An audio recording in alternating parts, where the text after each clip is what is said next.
To, co widzicie teraz na ekranie, to pierwsza gra wideo z kangurem, a właściwie kangury są w roli głównej i chyba w ogóle pierwsza gra, gdzie to zwierzę występuje. Gra, jakże o prostym tytule Kangaroo, została wydana w roku 1982 na automaty, a później przeportowana m.in. na Atari 2600. Jest prostym klonem Donkey Konga, na tyle podobnym, że zaryzykowałbym twierdzenie, że jest to plagiat. Podobnie jak w Donkey Kongu przemieszczamy się po platformach w górę, omijając przeróżne przeszkody, by walczyć z złośliwymi małpami, a naszym celem na każdym poziomie jest uratowanie w tym przypadku swojego dziecka. Trzeba zaznaczyć, że wersje na automaty i wersje na Atari znacznie się od siebie różniły graficznie. Zwróćcie na uwagę na to, iż kangurzycy mają na sobie ubrane bokserskie rękawice, co jest często powtarzającym się motywem. Generalnie jest wiele gatunków z rodziny kangurowatych o wszelakich rozmiarach. Najbardziej znane są chyba kangur rudy i kangur olbrzymi. Stworzenia te o jakże pięknym, potulnym wyglądzie wbrew pozorom potrafią być niebezpieczne dla innych stworzeń. Jak widzicie na tym filmiku, potrafią złapać takiego psa i go dusić. Kangury to prawdziwe koksy wśród zwierząt. Są bardzo umięśnione i bardzo wojownicze. Samce pojedynkują się między sobą, walcząc o samisę, kopając i uderzając łapami. Właśnie taki wizerunek kangura, wojownika, boksera utrwalił się w grach wideo. I już wiecie skąd te rękawice bokserskie. W drugiej grze, jakiej się pojawi kangur, czyli w Series Championship Boxing, kangur był przedstawiony jako bokser. Tutaj ten Torbart został sprowadzony do roli jednego z przeciwników, który poza wyglądem niczym się nie wyróżnia. W wchodzonej bijatyce Street Rage 3 natomiast mamy okazję tłuc na kwaśne jabłko kangura o imieniu Ru, ubranego w bokserskie spodenki. Nie jest tutaj jedynie przeciwnikiem, bowiem autorzy gry pozwalają po przejściu gry zagrać jako dodatkową postacią właśnie Ru. Czego ten kangur nie potrafi? Skacze niczym najlepszy akrobata, wali z pięści, kopie, zasadza chwyty niczym wrestlingowiec. Zresztą zobaczcie sami.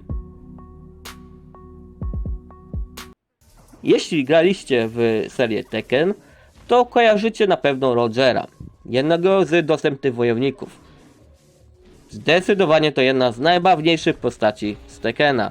Roger to genetycznie zmodyfikowany kangur, który potrafi walczyć, skakać bardzo wysoko i bardzo szybko biegać. Był pierwszym kangurem urodzonym w laboratoriach biotechnologicznych Mishima Zaibatsu w ramach programu Kazuya Mishima, mającego na celu stworzenia transgenicznych zwierząt wojskowych. Wiem, głupio to brzmi. Program był prowadzony przez Mishima Industries i kierowany przez doktora Boskonowicza. Roger wraz z nieznaną z imienia żoną ma syna Rogera Juniora, który cały czas przesiaduje w torbie matki. Kiedy Roger zostaje porwany, to Roger Junior postanawia wziąć udział w 5. turnieju Króla Żelaznej Pięści, by odnaleźć swojego ojca. Cały ten czas nadal przesiaduje w torbie matki. De facto właśnie matką gracz cały czas steruje. I uwaga, mały spoiler.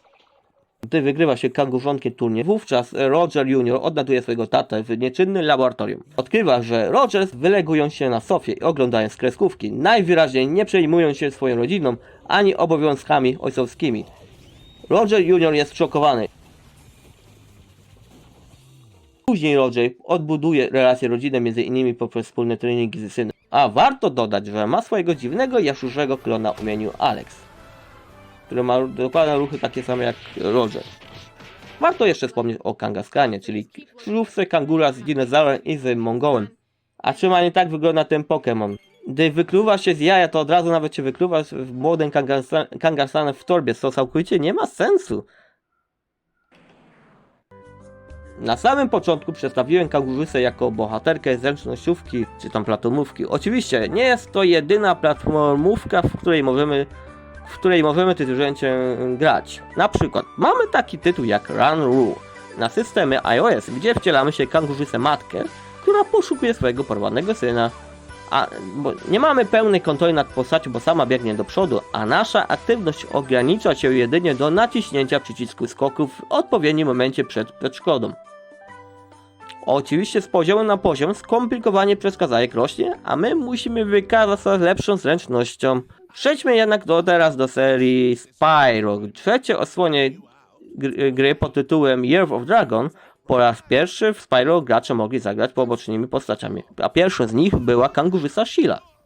Sheila czy Sheila, nie wiem jak to się wymawia, to kangurzysta o brązowej futrze zamieszkującą miejscówkę Sheila Alp wraz z swoimi ziomkami gadającymi kozłami. Kangurzysta postanawia pomóc głównemu bohaterowi w zebraniu wszystkich jaj. Prowadzono ją do gry, by urozmaicić gameplay. Spyro różniła się tym, że potrafiła jednym kopnięciem rozwalać ogromne głazy i skakać na jakieś 10 metrów, jak nie więcej. Bo potrafiła się dostać tam, gdzie Spyro normalnie nie potrafiłby. Była drugim grywalnym kangurem prowadzonym w platformówka 3D. Drugim? Okej, na koniec zostawiłem sobie jedną z najbardziej rozpoznawalnych polskich postaci. O całej żółtej mordzie. Tak, oczywiście mowa tutaj o Kangurku Kao. Kangurek Kao to dla wielu polskich graczy bohater dzieciństwa. Powstała cała kultowa seria gier z tym bohaterem, licząca 4 części, w tym jedna wydana całkiem niedawno, bo w roku 2022. Gracz of course steruje tytułowym kangurkiem, pokonując dosyć liniowe poziomy, okładając przeciwników i zbierając przy tym złote monety. Nie wiadomo w sumie po co. Obecnie istnieją wokół gier społeczności speedrunnerskie, zwłaszcza wokół drugiej części gry. Kangurek Kao jest na tyle w Polsce postacią kultową, że przeniosła się na scenę memiczną.